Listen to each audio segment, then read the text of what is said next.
Agora fiquei imaginando os caras aprovando no comitê de ética esse estudo. Ó, seguinte, nós vamos botar um macaco e vamos botar essa criança aqui de 3 anos. Não. Eu acho melhor porque o último teste com corvos ficou muito rancor.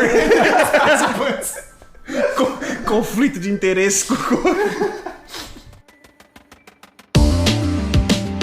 Esse é o Você Não Precisa Saber, um podcast de curiosidades para quem quer estar informado sobre as coisas que não precisava. Episódio piloto: Corvos com AK-47 derrubariam o Império Romano. Bom, o que eu escolhi pra gente essa semana é que o padrão de falha dos imperadores romanos é o mesmo de um smartphone. What? Como assim? Quando eu digo padrão de falha, eu quero dizer a incapacidade dele de continuar como imperador. Seja porque ele foi assassinado, seja porque ele perdeu o controle, porque ele tomou um golpe, porque ele morreu, porque... deixou de ser imperador. Não tô contando, tipo, ele foi um imperador ruim. Tipo, o padrão de falha que eu digo aqui é exatamente não conseguir mais fazer o cargo de ser um imperador.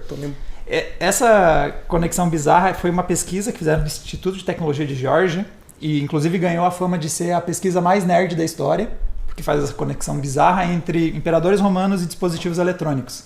A pesquisa consistia em pegar todos os imperadores e fazer aquela estatística de quantos anos durou, como que ele morreu, ou como ele saiu do governo e tudo mais. E quando jogaram num gráfico para ver esse padrão, eles perceberam que formou um gráfico tipo uma bacia. Então, tipo, morre muito no começo, aí vai reduzindo, aí tem um período ali entre uns 2 a uns 7 anos que estabiliza e depois volta a morrer, porque normalmente fica velho. Então, nos primeiros 2 anos você toma golpe, você tem que provavelmente matar todo mundo da sua família que está pensando em ser imperador, tem dificuldade de se estabelecer como imperador e tudo mais.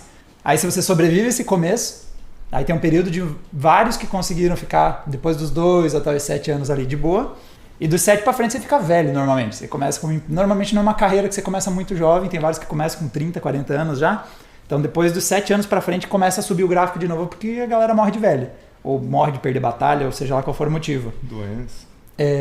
E o gráfico de um dispositivo eletrônico, acho que isso é a especialidade do Diogo também nessa área, o gráfico de falha de um eletrônico é idêntico. Porque dispositivos eletrônicos modernos, eles falham ou muito de cara, e acho que todo mundo já teve uma TV que usou por poucos meses e estragou, um celular que deu ruim cedo. Cara, muito flashback isso, É a curva da banheira, né? É a curva da banheira, exatamente, é uma curva de banheira. Então, a chance de um imperador falhar e do celular novo seu falhar é muito parecida. Então, se ele sobreviver o primeiro ano, ele tende a durar vários anos, aí a curva piora de novo, porque ele ficou velho e começa a estragar.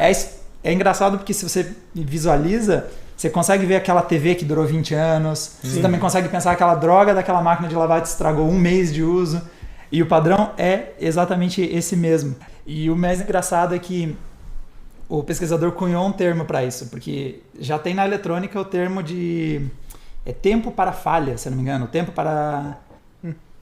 É um termo da engenharia eletrônica para confiabilidade. Então, você tem um número ali que é daqui a quanto tempo eu espero que esse dispositivo estrague. E ele cunhou o termo para a pesquisa dele, que era o tempo para morte violenta, o tempo para fracasso. e aí ele percebeu que os gráficos eram muito parecidos. Mas é claro que aí o motivo dos eletrônicos é corrosão, desgaste, as peças ficando velhas. Sim. Mas o que o Calígula e sua TV tem em comum é isso. A chance Cara, Calígula é muito louco, mano. Calígula é muito louco, cara. Mas agora tu falou, cara, tu começou assim, ó. O padrão de queda dos imperadores romanos igual aos celulares, smartphones e não sei o que, eletrônicos, não sei o que, porque ou morre, eu fiquei imaginando um Nokia sob ameaça, assim, de uma arma, sei lá o que. Cara, o romano é sempre... Eu não me lembro de cabeça, assim, um cara que, sei lá, morreu de velho, assim, porra, super tranquilo lá na... Olha, eu acho que tem no máximo um que se aposentou, eu acho, um dos primeiros, mas e que inclusive depois de ter se aposentado, chamaram ele de volta. Tô tentando lembrar se é o Otão. Eu encontrei um fato que é relacionado a isso, é que mais imperadores romanos morreram de assassinato do que de causas naturais. Aí, ó. 23 foram assassinados, 20 morreram de causas naturais, isso excluindo 8 imperadores que foram possivelmente assassinados, 5 que foram forçados a cometer suicídio, Nossa. 3 que foram executados e 9 que morreram em batalha. Os caras gostam de se matar, hein? E 1 que pode ter morrido em cativeiro. Que é uma droga de uma carreira. Que é uma droga de uma carreira. Então, falando de morte de imperador, cara, eu lembro de ter lido uma vez alguns imperadores, os caras tomavam doses diárias de veneno em pequenas quantidades pra tentar conseguir essa imunidade ao veneno e evitar que envenenasse ele, cara. Ah, o mitridatismo é o nome disso. É sério? Inclusive, você está falando de Mitríades, e ele realmente dizem que sobreviveu a uma tentativa de assassinato porque ele consumia veneno em pequenas quantidades para aumentar a imunidade dele. Tanto que é um termo até hoje, eu não sei se é usado em farmacologia ou o que, na química, mas chama mitridatismo, que é quando você se expõe a alguma coisa Sim. por um tempo. Essa não é a mesma história do cara que daí depois ele não conseguia se matar justamente porque ele... Então, É, eu acho que é imune ao veneno? Isso. Não. Exatamente isso que eu li. Porque a crítica que o pessoal fez era o seguinte, os caras achavam que tudo era veneno, cara. Então falavam lá um curandeiro que, chá de hibisco, sei lá, é extremamente tóxico. Daí o cara ficava tomando todo dia um golinho de chá de hibisco achando que ia ficar imune. Daí uma vez esse cara tava invadindo o palácio e ele, vou me matar. O bicho pegou e virou 1 litro desse negócio, cara. Achando que ia se matar. E não conseguiu se matar, óbvio. Aí deixa eu fazer uma correção. O Otão não apenas não se aposentou, como ele se suicidou 3 meses depois de virar imperador. Então eu confundi. Porra. O Otão é exatamente o oposto do que eu tava falando aqui. Tá louco. Agora, falando em mortes de imperadores, eu tenho a que eu acho a minha favorita, o que é uma das frases mais nerds que eu já falei na minha vida. Né? Minha morte de imperador favorita foi do Valentiniano, mas ele morreu de ficar puto. Se eu tivesse que definir a causa de morte dele, a história é um pouco longa, mas acho que vale a pena contar para vocês verem o quanto que ela é estúpida. Já é uma época que o Império Romano do Ocidente estava em decadência, então os romanos já estavam meio que tendo dificuldade com as fronteiras deles, e Roma estava com problema numa fronteira com o Danúbio, o rio Danúbio, com uma civilização dos Quados, era o nome, essas tribos bárbaras e tudo mais. E a treta começou porque parece que os romanos fizeram uns postos de vigilância do outro lado do Danúbio. E os Quados, era eles que estavam daquele outro lado. Então eles não curtiram. Aí o pessoal começou a se matar, teve um conflito em torno desses postos avançados. Aí até que tal do Valentiniano veio resolver a treta. A treta já estava meio que resolvida, mas ele foi lá, ele recebeu uma delegação dos Quados para selar o acordo aí para eles pararem de se matar naquele rio. E parece que o Valentiniano, primeiro ele se ofendeu porque os caras não tratavam ele com a pompa que ele esperava, porque ele era imperador romano, ele estava esperando a galera meio que, reverência e tudo mais. Então ele já estava meio puto que não estavam tratando ele com o respeito que ele achava que ele merecia. E aí parece que estava tudo certo no acordo, exceto na parte em que eles disseram que era para os Quados reconhecer a falha deles. Eles disseram, mano, a torre é tua, velho. Tu que construiu a torre do meu lado, isso, a culpa não é nossa, vocês que cagaram a porra toda. E parece que ele teve um acesso de raiva e começou a alvoroçar, gritar e morreu. Ele morreu. Teve um ataque cardíaco. Exato. A causa de morte acho que foi um acidente vascular cerebral, mas ele foi na sequência dele surtando. Imagina o escriba lá assim, morte. Causas mortes. Raiva. Multidão. Mas acho que ele já não devia estar muito bem de saúde, mas... Ele era velhinho, não? Não sei nem qual... Acho que ele não era tão velho assim, não. Deixa eu ver qual é. Ele nasceu em 321 e morreu em 375. Ele tava 54 anos. E assim, considerando a margem de tempo que os caras conseguem segurar, sendo que ele ultrapassou a nossa barreira ali, hein? Ele começou a reinar em 64, 364 foi 375, ele passou da barreirinha ali dos 1 ou 2 anos. Foi pra outra ponta. Era só ser um pouquinho mais paciente, tinha ido mais longe. Vocês estão ligados que, cara, urina era uma commodity, cara?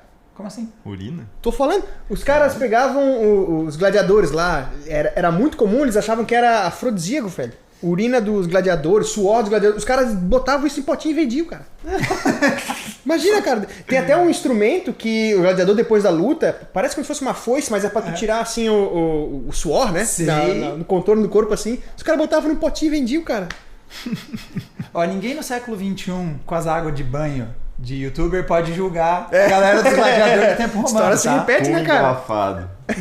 Exato. Essa, meu Deus. O que vocês estão julgando aí? Estão fazendo de conta como se... Olha só, os romanos fazem isso, pessoal bizarro. A história se repete, bicho. Cara, tu tá trazendo um monte de cara que eu nunca nem tinha ouvido falar, bicho. Mano, a lista é bastante extensa, especialmente quando você coloca aqueles caras super... Que nem o próprio Otão, que eu dei muito mais mérito que ele merecia, tá? Mas ele morreu com 36 anos. Aí, ó. Ele até que morreu velho. Mas o reinado dele durou de 15 de janeiro de 69 a 16 de abril de 69. Porra, Ou seja, exatamente o oposto de ter durado bastante tempo que eu havia falado. Você viu sobre Didius Julianus?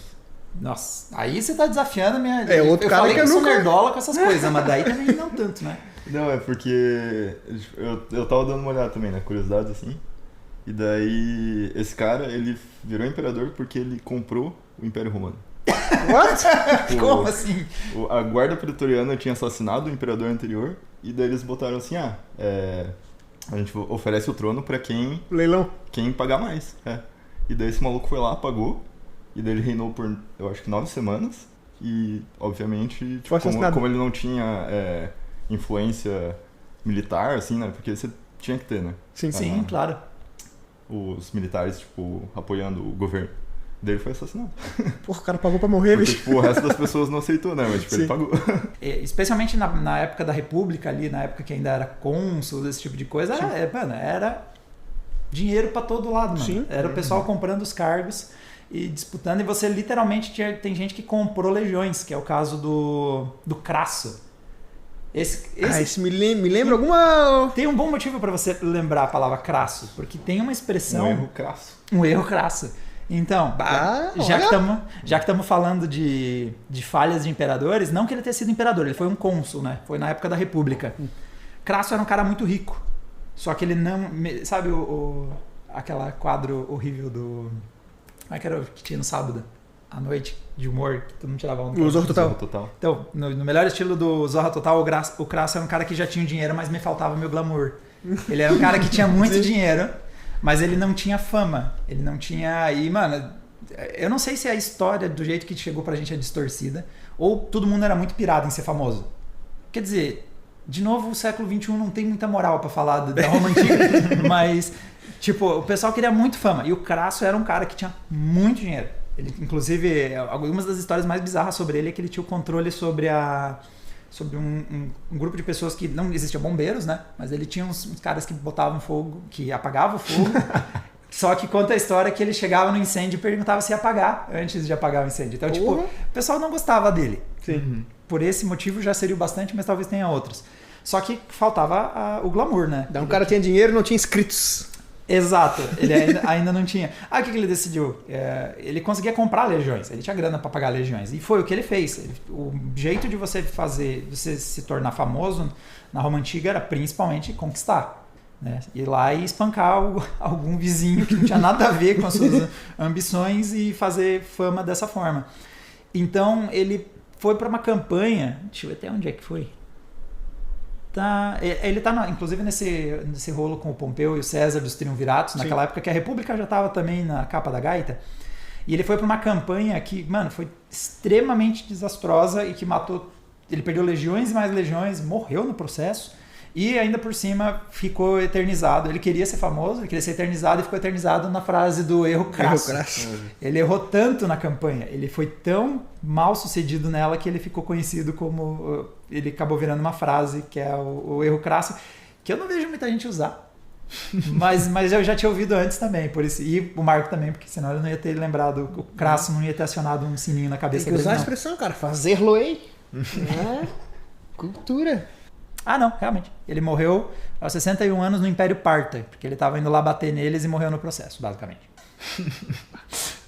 Parta lá é o pessoal do leste lá, isso, lá dos persas, não sei. Isso, esses lados. Você tá ligado que o Império Romano é que tem a guerra mais comprida da humanidade, né? Sério? Os caras ficaram 720 e poucos anos batalhando com esse império, com os persas, aquele pessoal da região ali da direita. Não, na verdade, inclusive trocou os governos que eles estavam enfrentando, mas essa campanha pros lados dos partas, e seja lá quem for que tá lá naquela direção naquele momento, ao longo dos 700 anos, ela é bem curiosa quando você vê a trajetória, porque é uma ambição que o Império Romano tinha de expandir para aquele lado, mas sempre tinha um problema doméstico antes para resolver, ou algum problema financeiro, ou alguma praga, e aí sempre faltava recursos, ou deixava o Crassus liderar o exército. E aí eles não conseguiam.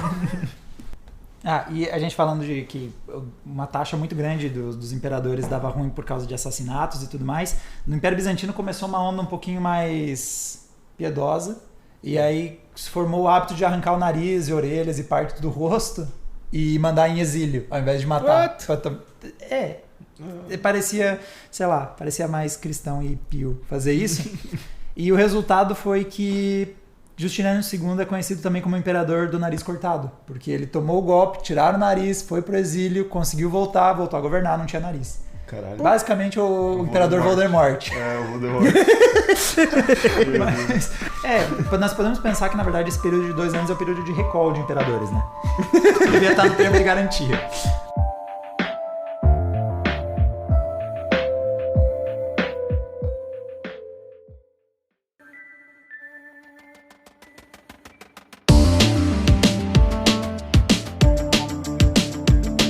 Lembrei que eu li um livro sobre a K-47, cara, ano retrasado, sei lá. E uma coisa que me chocou, cara, era o seguinte: a arma mais mortal, que matou mais gente, né, a prevalência, é a K-47, cara. Não é bomba atômica, é a K-47, cara. Daí o cara traz uma série de argumentos pra provar isso, né? O poder destrutivo dessa porra dessa arma, cara. Daí ele conta uma história assim, a primeira página do livro é o seguinte: quando os Estados Unidos foram invadir Bagdá, eles chegaram com 36 helicópteros Apache. Cada um, 22 milhões de dólares. Porra, maquinado assim, não sei o que, papá. No escuro, de noite, foram indo pela ala sul, assim, da cidade. Né? Do sul em direção ao norte. Foram indo. Uns dias antes, uma série de drones, etc., destruiu o que eles tinham de defesa, Bagdá, né? O Saddam, de defesa antiaérea. Então destruíram. Então os caras estavam lá, tipo, pô, vamos só fazer a limpa, né? 32 helicópteros Apache, pá, vamos fazer um bagulho. Daí eles começaram a avançar na cidade. Quando eles estavam chegando perto da cidade, chegando perto do limítrofe ali, todas as luzes apagaram, da cidade inteira. Daí os pilotos acionaram, que estranho, né? Não sei o quê, deve ter tido algum ataque, alguma coisa assim, né? Gerar suporte pra gente, né? Caralho. Deu 2 minutos, eles acenderam de novo. Quando eles acenderam, os helicópteros já estavam em cima da cidade. Cara, todo mundo saiu de casa com a K-47, atirar, velho. E o incrível, coisa mais incrível, velho, os caras não conseguiram avançar, velho. Os helicópteros, 32 helicópteros, 22 milhões, os caras tiveram que recuar, cara. 31 foram avariados, assim que os caras tiveram que sair correndo, cara. E os caras com a K-47, velho, que na época, velho, o cara falou, custava o preço de uma galinha viva, velho. Uma K-47, cara, uma arma que ele fala que era passada de tataravô, pra pai, pra filho, porque o negócio durava gerações, cara. Extremamente barato, uma arma assim, ó, absurda. E daí os caras botaram os americanos pra correr, velho. Eu tinha lido uma notícia esses dias de que a polícia militar do Rio de Janeiro tinha afirmado que tinha conseguido achar a K-47, que era a arma favorita dos traficantes cariocas, e que, segundo informações da PM, teria derrubado o helicóptero da PM. Aí, cara, é surreal, velho. É surreal. Daí o cara vai avançando, assim, contando a história, até pra fazer jus ao AK, né? A AK-47 é aquela antigona. Deve ter uma série de AKM, AK-78, uma série de outros modelos. A gente chama de AK. Sim. Lá fora, os russos adoram chamar de Kalash, né? Sim. E daí, a parte que mais me chamou atenção, cara, foi no conflito do Vietnã, velho. Porque assim, ó, antes do conflito do Vietnã, até na década de 60, 50, sei lá, os americanos estavam batendo cabeça com uma série de problemas com o calibre. Eles queriam mudar o calibre, só que daí a fábrica Springfield fazia o calibre tal, não queria mudar. Aqueles negócios de, que empresa que vai me dar dinheiro pra produzir a arma do exército americano. Sim. Daí, enquanto os caras ficaram batendo cabeça, os russos tinham o mesmo projeto, cara. A AK-47, que daí foi evoluindo, foi mudando o calibre e tudo mais, né? Mas os caras ficaram naquele projeto, que é um negócio extremamente simplista, cara. É maravilhoso. E o que o cara falou, ele contou a história, que assim, quando os americanos foram pro Vietnã, aqueles M16 não estavam preparados para um ambiente tão úmido e com lama e etc. Assim. Então era muito comum os caras depois, sei lá, aconteceu uma batalha aqui num campo de arroz. Depois eles forem ver os cadáveres, recolher as armas, eles verem que as armas, os M16, estavam enguiçados. Então eles começaram a apontar que, pô, a possível causa da morte desse pessoal aí do exército americano aqui era que realmente o rifle tá engasgando, sei lá, né? Tá dando algum problema com a arma que não tá preparada para esse clima, para esse ambiente, que, pô, temos que fazer alguma coisa, né? Sim. Daí, o que aconteceu? Estavam fazendo os americanos instalaram uma base lá no Vietnã, não lembro qual é a cidade, e tava tendo um trator de terraplanagem, sabe? O trator passou, e o que aconteceu? Os caras estavam cientes que a arma, o M16, qualquer poeirinha, alguma coisa assim, dava problema, tá ligado? Daí o coronel, que tava dando instrução pros alunos, comentaram, encontramos um cadáver de não sei quantos vietnamitas aqui, não sei o que, daí o cara falou assim, não, peraí, vou mostrar pra vocês o que é uma arma de verdade. O cara foi lá, pegou uma arma do vietnamita que tava enterrada, tá? Há não sei quantos meses que tinha sido o conflito lá. Ele só bateu com a bota assim no ferrolho pá, e disparou 30 tiros, cara. Direto assim, e falou assim: essa é uma arma que o exército americano merecia ter. Porque aquele negócio dura pra sempre, cara. É absurdo, cara. Mas sabe que ela paga um preço por causa das escolhas o que torna ela indestrutível. Sim. Indestrutível não, né? Mas ridiculamente durável. eficiente. Em partes é a filosofia, total filosofia da União Soviética pra guerra. Sim. Que é do tipo, tem volume, durabilidade e vamos ganhar em volume, basicamente. É a solução ali de AK-47 como bateria antiaérea na base da força bruta e nos números. Só que ela usa esse material que torna o metal dela mais resistente, influencia muito negativo na precisão dela. Então, quando você coloca uma AK-47 contra uma M16 ou vários outros rifles de assalto, ela é extremamente imprecisa. Sim. Tanto que quando ela entrou nessa disputa para ser uma arma para ser fabricada em larga escala na União Soviética, ela quase não conseguiu vencer de outros projetos porque ela era muito mais imprecisa do que aqueles. Sim. Mas aí, né, os russos olharam, bom, cai dentro d'água, sai d'água e sai atirando. Eu acho que dentro da água. Atira dentro da água. Atira Cara, da água, tô falando sério, atira dentro. Tá ligado, né? Eu vi o vídeo dos caras testando assim, ó, vamos fazer o controle de qualidade da nossa fábrica da nossa AK aqui. Porra, cara, dói o coração, velho, dói o coração. Os caras pegam a arma, né, saiu lá da produção, pegam o lote e tal, isso aqui. Os caras esfregam na areia, esfregam, tiro, enterram na areia, tiro da areia e vão lá dar um tanto de tiro. Pá, dá uns tiros, beleza. Acerta um só. Eu não vi o como é que ficou o alvo assim, né? Daí aconteceu. O cara tira a arma, ele não limpa a arma e vai levar agora pro stand úmido. Ele vai com ela toda cheia de areia, cheia de pó, cheia de lama e leva pra um negócio que parece um banheiro de rodoviária pingando assim, em cima do cara, úmido, sabe? Então o que negócio que já tava cheio de terra vai com água e umedece e tranca mais. E aquele negócio atira os 30 tiros do pente de banana lá, cara. E vocês sabem quantos AK-47 existem no mundo? Bicho. Pô. Nossa. Bem mais. Então, eu achei uma estimativa de 100 milhões, mas a verdade é que ninguém sabe. Primeiro porque só nessa invasão do Iraque, os Estados Unidos reportou que desapareceram 100 mil AK-47, que eles não sabem onde tá. Meu Deus. Então, tipo, a União Soviética licenciava a custo zero para todos os países do bloco. Então, tipo, o custo de você fazer uma AK-47, se você era do bloco socialista, era manda por fax o esquema para fazer. E é um projeto muito popular e muito pirateado. Sim. Muito pirateado. Então a gente não faz a menor ideia de quantas AK-47 tem no mundo. Apesar de que devem ser poucas, porque a AK-47 mesmo é só um projeto mais antigão. Sim. É muito difícil você ver. Só que a gente chama de AK-47 AKM, AKS, vários outros projetos que vieram depois. E ninguém sabe quantas tem. A gente sabe que matou gente pra caramba, mas a gente não sabe. Então, tu falou desse negócio dos traficantes aí, cara. Eu lembrei. É muito comum tu ver, cara, bem dizer uma AK caseira, cara. Os caras têm AK, deu problema no pente, um negócio que se tornava a arma inviável. Bicho, um cara na mecânica ali no torno vai lá e cria um negocinho, a peça, se tu for ver, é bem mecânico, né? A parada assim. O cara faz AK, velho. É absurdo. Tem um jogo na Steam, cara, acho que é World of Arms, sei lá, que tu tem as armas e ele te ensina como montar as armas, cara. Mostra todos os negocinhos, não sei o que, não sei o que. Qual é a classificação indicativa desse jogo? Por curiosidade. Tag 18. Cara, na questão de ela ser barata, tá ligado? Tipo, não sei se vocês lembram aquele filme Senhor das Armas. Com Nossa, clássico, a baita filme.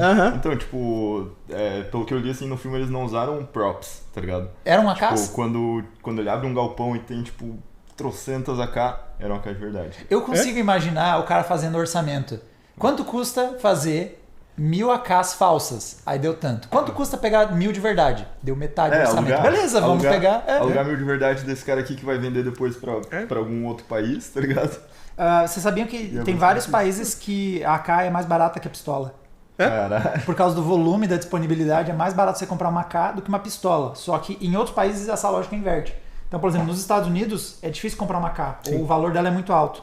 Isso acontece porque está meio longe do bloco socialista antigo da União Soviética, então tipo, não chegou muita arma, exceto importada, encarece.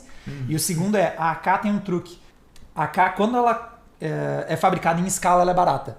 E quando ela é fabricada em poucas quantidades, ela é cara. Porque para você fazer a parte de metálica ali, de fazer não sei se chama torno, a forma, mas a estrutura, forja. a forja para você fazer uma AK é muito cara. É relativamente mais cara do que você fazer uma pistola e outros materiais mais leves, de armas de fogo mais leves. Só que a partir do momento que você tem essa forja, aí o treco, mano, é pãozinho quente da padaria. E é por isso que ela é uma arma de volume, ela sai muito barata, que depois que você fez a forma ali, você faz a K-47 pra povoar o país. E nesse livro ainda que ele fala, cara, ele disse que além dessa questão de ser passado para pai, para filha, etc., a AK, né? Fica na família, a AK da família, vamos por assim. E naquela época do Vietnã, cara, era preço de saca de arroz, cara. Era absurdo. E daí quando teve toda aquela questão do Vietnã do Norte, Vietnã do Sul, etc. lá, quem se aliava a certo bloco lá, os caras davam AK, mano. Caramba. É absurdo. E assim, ó, se tu pegar pra ver assim, tudo bem, é um negócio bem mecânico, é uma parte de madeira, parte de metal e etc, etc. Se tu pegar e desmontar toda a AK e tu botar em cima da mesa, tu vê que, porra, em termos de insumo, é muito barato. E são poucas peças, comparativamente. Exatamente. O custo de uma AK tá ali na casa, mais ou menos, né, de uns 100 a 300 dólares, e uma pesquisa indicou uma vez que é um claro indicativo de conflito a subida repentina do preço da AK. Então, se você tá numa zona de conflito, o truque para você saber se é uma boa sair de casa é passar ali na frente da vendinha e perguntar: quanto é que tá hoje a AK? E se o preço subiu, melhor você sair de casa. Me vê 2 pãozinhos e uma AK, por favor, aí. Me preocupo com qual dos 2 itens está mais barato, inclusive, nesse momento. E tá vocês sabiam que tem a K-47 em 2 bandeiras nacionais? Eu tô ligado. Porra, agora tô com medo de falar agora pra não... Mas Angola, não?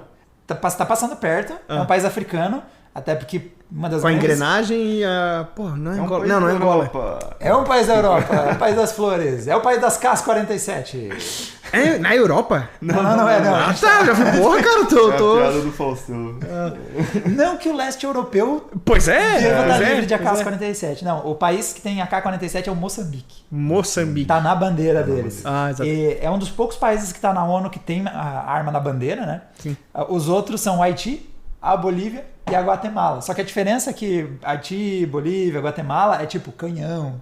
Tipo, uma lança. Tá. Porra, Não, é o único país que tem uma fucking AK-47. Sim. Imagina o quão bem você se sente recebido num país que tem uma AK-47 na bandeira. E a identidade nacional, né? Tipo, o Brasil, matas. Moçambique, AK-47. Bem convidativo o país, pô. Né? Pensa isso no hino. Cara, mas tem país que ama. Cara, eu vi um vídeo do... Cara, eu te juro, aqui no Brasil a gente tem as Olimpíadas, sei lá, né? Vamos fazer a gincana, ensino médio, não sei o quê. Eu vi na Rússia, cara, era bizarro. Uma câmera VHS gravando, 2 crianças na frente da carteira e uma AK-47 desmontada. Daí a mulher chega e aperta o cronômetro. As crianças começam a montar a AK, velho. Te juro, cara, vou procurar depois esse vídeo no YouTube e te mostrar, cara. E a criança monta, daí bota, levanta a mãozinha assim, daí... É só aquele torre de copos, só que na Rússia. Tá ligado? Monte sua AK, tá ligado? Putz, sabe o que é o pior? Eu acho que uma AK-47 é mais fácil que, por exemplo, um cubo mágico. Não tenha dúvida? Não tenha... Sério? Eu tô falando sério? Se bem que eu sou tapado pra cubo mágico, né? Nunca montei um cubo mágico, nunca montei uma AK. Só no joguinho da Steam. Vai vir conflito, vai voltar conflito, etc, etc. E a gente sempre vai ver uma AK na mão de um... Porque é prática, né? É claro. Não, demais. É confiável, é barata. Me sinto estranho elogiando tanto uma arma. Eu fiquei devendo uma bandeira, né? Não é exatamente uma bandeira nacional, mas uma é o Moçambique, que tem uma AK-47. Bom, e o outro é o partido do Hezbollah, que tem uma AK-47. É um cartão de visitas e tanto. Dei uma olhada pra comprar ela. Não que eu esteja interessado em ter uma AK em casa, mas... Wishlist, tá ligado? Na Twistinha tá, daqui a pouco eu tô achando. Mas no Brasil o custo dela é mais ou menos na casa dos 20 mil. 20 mil? 20 mil. Mas ainda assim, ela é uma arma muito procurada. Mas 20 mil pra você comprar legalmente. Não, acho que não tem. Não, no mercado negro. Você pode comprar uma AK-47 no Não, acho que Brasil? não. É calibre restrito. Hoje em dia é 5,56, eu acho. Na verdade, um país que você pode comprar uma AK-47 é um país que eu prefiro não morar. Assim, não sei vocês. Nos Estados Unidos tinha uma... Eu vi esse anúncio, eu acho que eu mandei pra vocês, cara. Que tinha uma concessionária que tu comprava uma picape e tu ganhava uma AK. Lembra? Eu vi. Só que eu até vi esse anúncio, mas parece que depois de uma mudança na regulamentação, agora não pode mais fazer isso. Mas o anúncio era dos anos 90 e podia. Você levar uma AK-47. Cara, tu imagina, velho. O que o cara tá esperando? Vou comprar uma picape. Pô, mas beleza, tem uma AK agora, vamos proteger de, sei lá... Deixa eu me proteger com essa arma de grande quantidade de disparos imprecisos pra me defender aqui. Autodefesa em todas as direções. Os soldados americanos carregam pentes de AK, tá ligado? Porque, tipo, você tá lá na batalha, tipo, não é arma deles, tá ligado? Sim. Só que se eles precisarem, tipo, catar a arma de alguém, tipo, ele vai catar uma K e vai encaixar e muito provavelmente vai funcionar. E eu tinha lido que uma coisa que eles faziam isso, além de que, porra, o M16 engasgava e dava um monte de problema lá, teve até uma audiência pública nos Estados Unidos, cara, que os familiares do pessoal que morreu lá começaram a questionar o governo, né? E uma coisa que eles faziam também é porque o som da AK ele é bem característico. Então, se tu tá num conflito, tu escuta o som da AK, tu acha que naquela região que tem lá é um vietnamita atirando, né? Tu não imagina que o americano vai estar com uma AK lá. Então tinha essa questão também, né? Mas muitos soldados americanos, eles tinham a preferência de usar AK do que aqueles M16 lá que falhavam. Aparentemente, na equação entre atirar impreciso e nem atirar, acho que é melhor atirar com um pouco mais de imprecisão na mira. Mas Vietnã, se tu parar pra pensar, é uma guerra campal, né, velho? É assim, ó, tu tá lá na tua plantação, tá lá na tua comunidade, e fala assim, os caras tão vindo, cara, pega uma cara, não tem tempo como tu treinar, precisão, massa de mira, o escambau, só atira ali, ó, cara. Pô. Né? Vai dar treinamento pra montar e fazer manutenção numa arma complicada. Cara, a AK-47, a manutenção dela, acho que botar na banheira assim, ó, lavar com sabão, e o cara saiu novinha. E outra coisa, cara, eu lembrei, quando a gente fez um mochilão, né, lá pra Europa, leste europeu, cara, eles têm tours pra tu atirar com a AK-47, cara. Tu paga um valor, os caras vão lá, te buscam no teu hostel, te levam até lá, o stand de tiro, te dão a AK-47, explicam, não sei o que, e falam assim, ó, atira lá, cara, com a AK-47. A gente quase foi, cara, só que, pô, mochilão, né, a gente tudo arrombado, sem dinheiro, sem nada lá, custava, sei lá, 40 euros, que, porra... Que pagava a AK quase, pelas nossas contas recentes. Isso que me deixa puto, cara. Eu falei, pô, tu tá me cobrando 40, mas não custa o valor de uma galinha velha aí, pô. Então, tô comprando a AK, eu vou disparar com ela. Mas daí a gente acabou não indo, cara.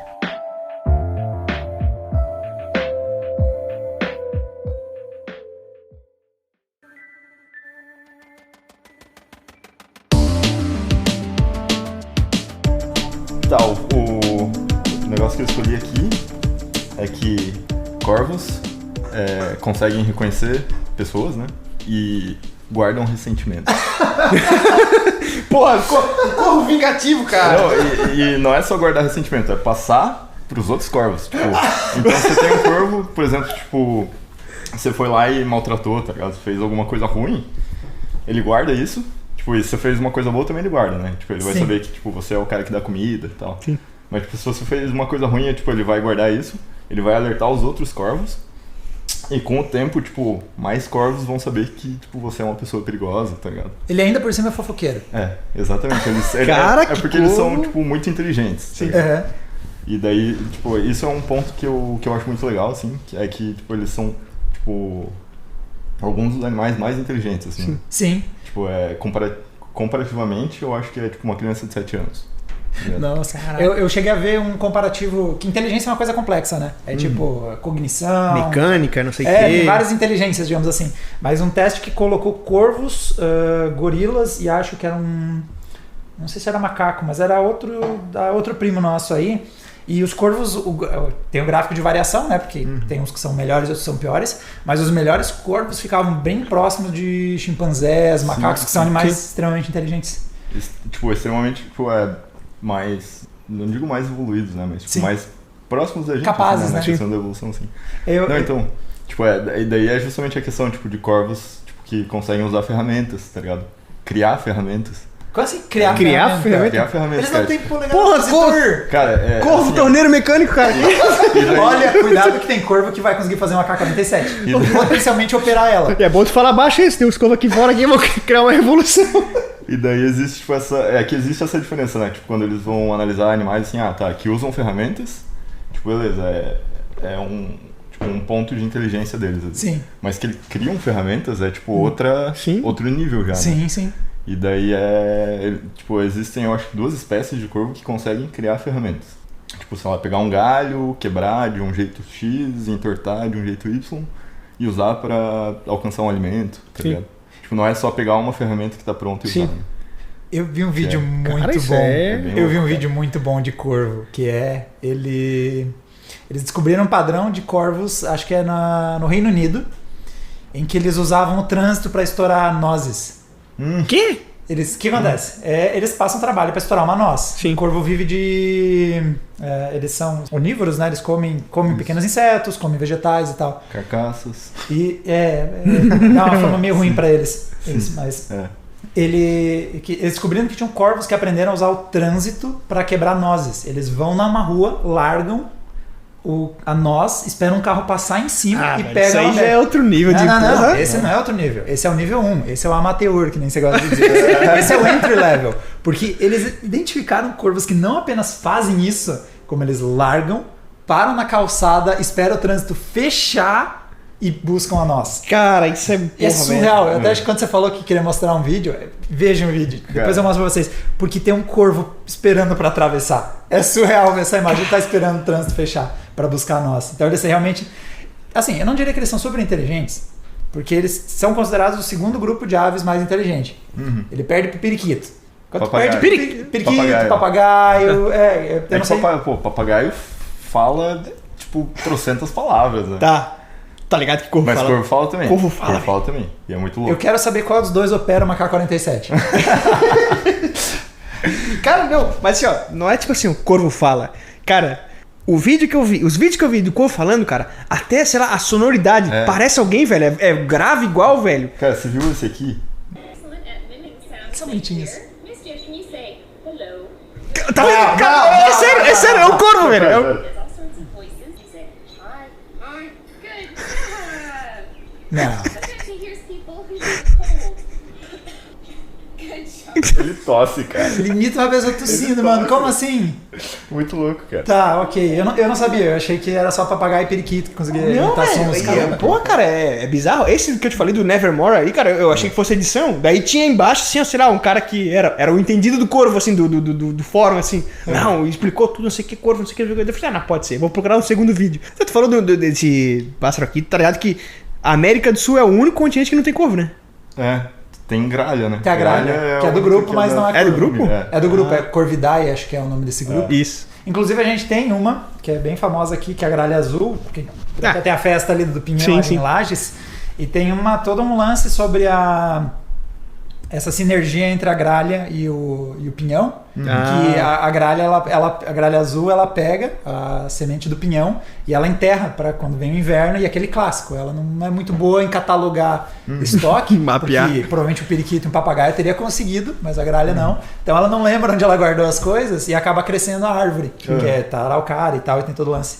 Só que essa relação é um pouquinho exagerada, porque às vezes ela é mostrada como se fosse uma sinergia super poderosa e tudo mais, e como eu falei antes, esse é um gênero de animais que comem pequenos insetos, frutas, então tipo, ele não depende, na real, do pinhão, apesar de ter essa... É o hobby, plantar pinhão.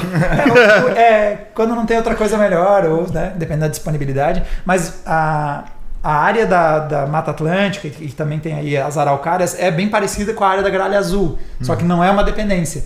Apesar de que às vezes o pessoal mostra como se fosse uma coisa dependendo da outra, na verdade a gralha azul pode se alimentar de outras coisas. Mas para a araucária, faz bastante importante essa incapacidade da gralha de lembrar onde guardou umas sementes e acabar fazendo crescer novas. A gralha então é ideia do corvo, cara. Que corvo é bonito, cara. Bonito. Não, ele é estiloso. Ele é estiloso. É um pássaro bonito, ele é muito estiloso. Se for pensar, essa capacidade que eles têm de falar, tá ligado? E de comer carniça e tal, tipo... Antigamente deve ter sido um negócio que, tipo, tornou ele um sinal de mal... com certeza. Auguro, assim, né? Tipo, sim, com certeza. Imagina as pessoas andando na floresta e de repente ouve um hello. Tu vai na mortinha ali fazer um pips. Caralho, bicho. Hello. E daí tem um pássaro preto ali. Tipo, caralho, mano. Cara, não, é assustador, cara. É assustador. E acaba... Acho que ajudou um pouco pra fama deles. Isso acaba dando uma volta completa, porque os romanos eram muito supersticiosos, né? E aves eram um dos tópicos deles. Porque eles tinham... Então... Tinha batalha que não acontecia por mau augúrio. Se aparecia uma coisa que era considerada negativa, eles desistiam. E em compensação tem também as trapaças. Então era considerado um sinal de sorte uma coruja surgir. Então tem casos de batalhas que antes da batalha o general pedia para soltarem solta umas corujas aí, pô. Soltar umas corujas que tinham guardadas para isso antes do dia da batalha, para você soltar elas na frente das tropas, elas verem elas passando e ganhar moral. General ligando Game Shark aí, ó. E também tem o caso de que às vezes era consultado as galinhas. Essa aí eu já ouviu essa história?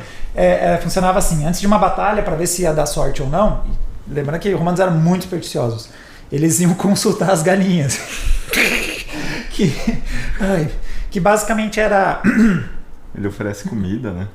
Você ia lá e oferecia comida para as galinhas. E se elas não comessem, era um sinal que era melhor esperar mais um dia antes da batalha. E agora eu não lembro exatamente qual foi o general, mas ele ofereceu, era uma batalha naval, inclusive, se eu não me engano. Contra Cartago. Isso, contra Cartago, exato. Foi numa batalha contra Cartago. Foram checar as galinhas lá pra ver como é que tava a coisa. E aí, galinha, hoje rola? Hoje tem guerra ou não? Hoje! Aí as galinhas estavam meio de má vontade ali, sei lá, não tava muito pra vibe delas. E aí ele furioso pegou e tacou água nelas. Com a frase de teria jogado elas no mar, com a frase que se elas não estão com fome, talvez estejam com sede. E vocês já adivinham qual é o resultado da batalha? Não, ó. Sentou na graxa.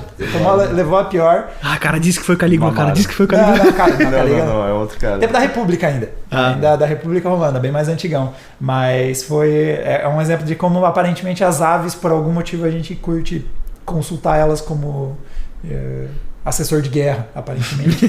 General. Né? Advisor. Né? E nem eram corvos, porque o pessoal não tinha o conhecimento que a gente tem hoje. Senão eles tinham perguntado pro periquito, pro papagaio, pro corvo. Pro corvo.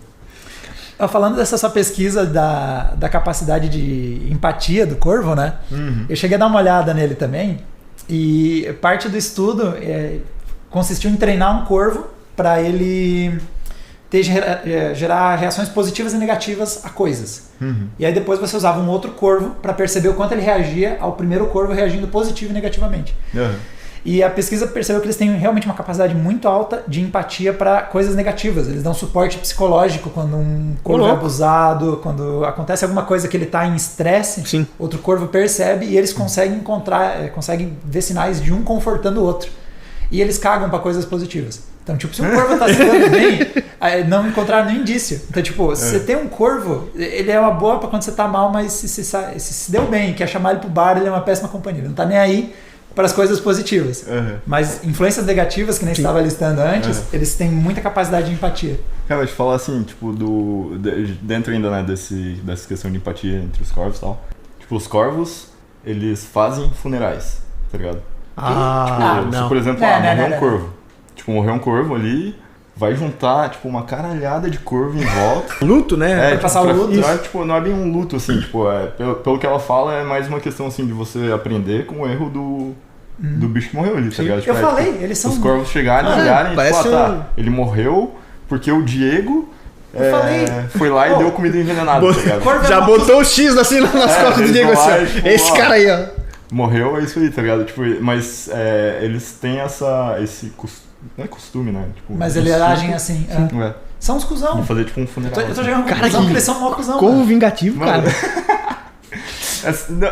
Tipo assim, tudo bem, tem esse lado cuzão, mas tipo, é sensacional você ver tipo, não sei se você chegou a ver os vídeos deles resolvendo problemas. Vi, cara. Mano, é sensacional, eu vi. tá ligado? Tipo, que tipo de problema? Tem tipo um pedaço de carne dentro de um tubinho com água, tá ligado?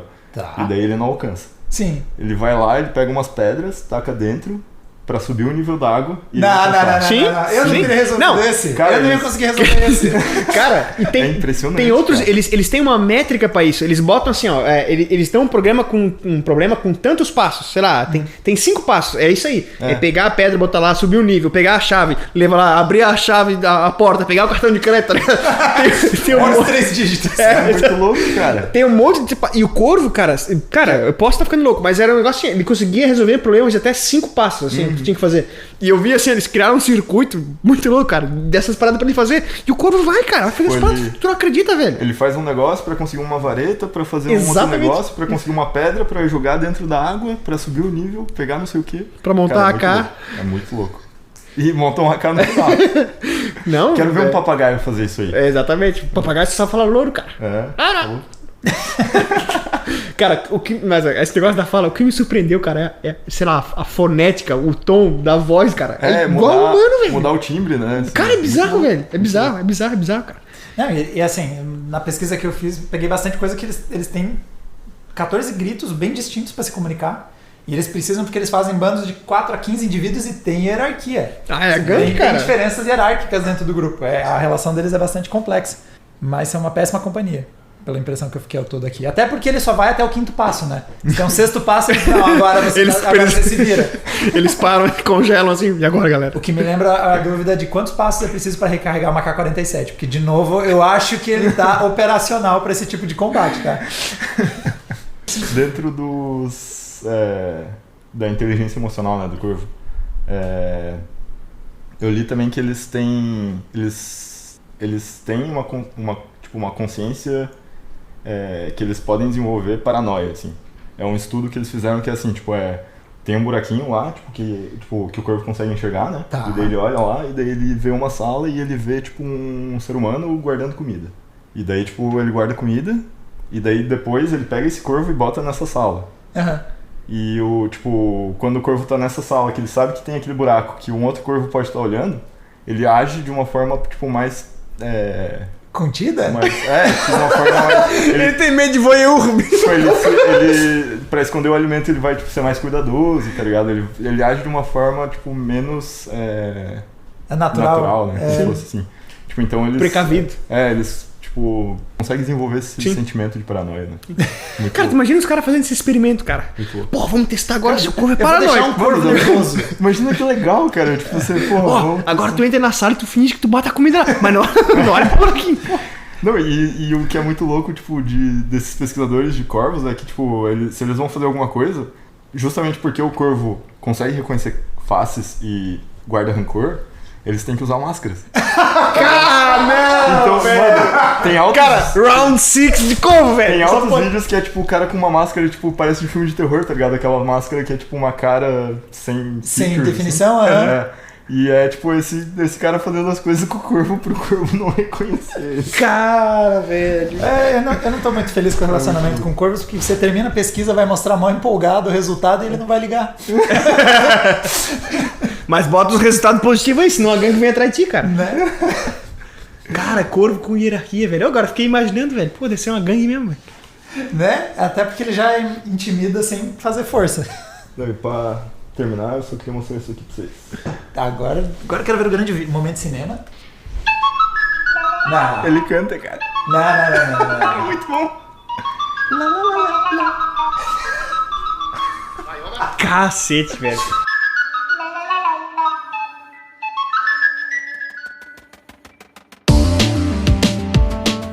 Você Não Precisa Saber é uma produção de Diogo Furukawa, Marco Bertoncini e eu, Diego Kerber, que também faço a edição, masterização e tem várias outras coisas com o nome que eu faço também.